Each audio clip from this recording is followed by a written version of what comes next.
स्वामी विवेकानंद ने कहा है कि श्वास लेना भी कर्म है और सोचना भी कर्म है। तो आज अपन बात करने वाले हैं स्वामी विवेकानंद के कर्म योग में कि स्वामी जी ने क्या कहा है।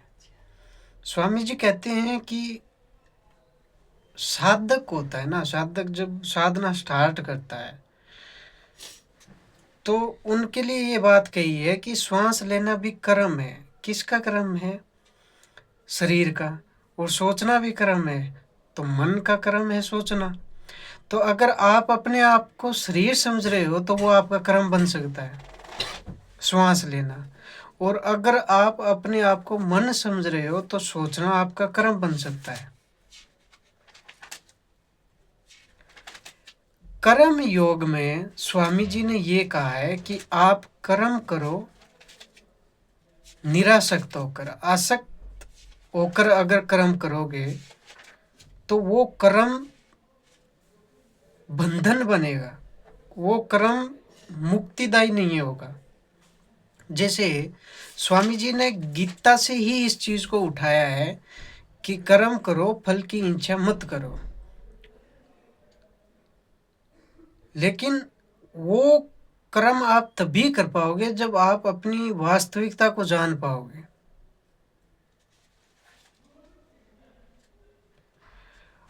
अगर इच्छाएं, वासनाएं, कामनाएं ये सब चल रही है तो आप कर्म करोगे तो इन्हीं की बेसिस पर करोगे, इन्हीं के आधार पर करोगे। तो फिर ये कर्म आपका बंधन बनेगा। क्योंकि अब जो आप काम कर रहे हो वो काम इसीलिए कर रहे हो कि आपको कुछ न कुछ मिले, मतलब उस काम में आसक्ति है। और आसक्ति इसीलिए है कि या तो आप अपने आप को शरीर समझ रहे हो या फिर आप मन समझ रहे हो। जो गीता में एक श्लोक आ गया है कि कर्म करो फल की इच्छा मत करो, उसका बेस शरीर नहीं है और नहीं मन है। उस सेंटेंस को आप तभी समझ पाओगे जब आप अपने आप की वास्तविकता को जानोगे। क्योंकि जब वास्तविकता को आप जानोगे तभी धर्म का जन्म होगा। और धर्म को मैं शुभ धर्म बोल सकता हूँ क्योंकि वो थोपा जाने वाली वो चीज नहीं है कि आपको बता दिया जाए आपका ये धर्म है। धर्म खुद का होता है, पर्सनल होता है। वहां से आपको कर्तव्य का ज्ञान होगा।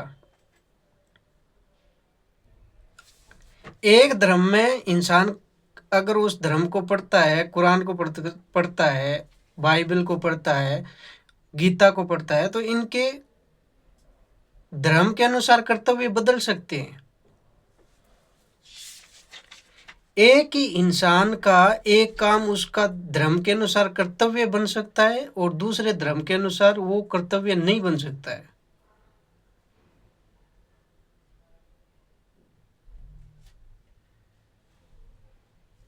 जैसे हिंदू धर्म में अगर किसी इंसान को ऐसा कहा जाए कि देखिए आप ये काम हो जाएगा, इसके लिए आपको जरूरी है कि आप जैसे मांस खा लो, ये खा लो, तो उसका धर्म क्या कहेगा कि नहीं ये मेरा कर्तव्य नहीं है, मैं ये नहीं कर सकता। जबकि अगर कुरान में ये हो तो वो कर सकते हैं। मतलब काल, जगह, ये सब चीजें डिसाइड करती है कि इंसान का कर्तव्य क्या है। कर्तव्य बदल सकता है, लेकिन कर्तव्य सही में क्या होगा जब आप अपने आप के धर्म के बारे में, सौ धर्म के बारे में जान पाओगे। वरना फिर दूसरे डिसाइड करते रहेंगे कि कर्तव्य क्या है। और जब कर्तव्य जान पाओगे तभी अच्छे से कर्म कर पाओगे। अगर आप ये सोचते हो कि मेरे को ये फल मिलना चाहिए, अगर सोचने से ही मिल जाता है तो फिर कर्म की जरूरत ही क्या है? तो सोचना है मूर्खता हुई। लेकिन ये जाल चलता रहेगा क्योंकि जब तक आप मन और शरीर से बंधे हुए हो तो समझ सकते हो कि सोचने का कोई फायदा नहीं है। इम्पोर्टेंट जो चीज़ है वो कर्म ही है, कि आप प्रेजेंट में क्या कर सकते हो, कर्म कर सकते हो। जबकि जो फ्यूचर में चीज़ होने वाली है उसकी कल्पना कर सकते हो, और कल्पना से वो चीज़ मिलने वाली नहीं है। अभी जो कर्म होगा उसी के आधार पर मिलेगी। तो मतलब कल्पना करना मूर्खता हुई, लेकिन ये चीज़ समझ ही सकते हो। लेकिन रियलिटी में ये तभी घटित होगी जब आप अपने आप की वास्तविकता को जानोगे। तो स्वामी जी ने कर्म योग में यही कहा है कि तुम कर्म करो, फल की इच्छा मत करो, यानी तुम वर्तमान में ही रहो। भूत और भविष्य कल्पना ही पैदा करता है, जो कि वास्तविकता है नहीं। धन्यवाद।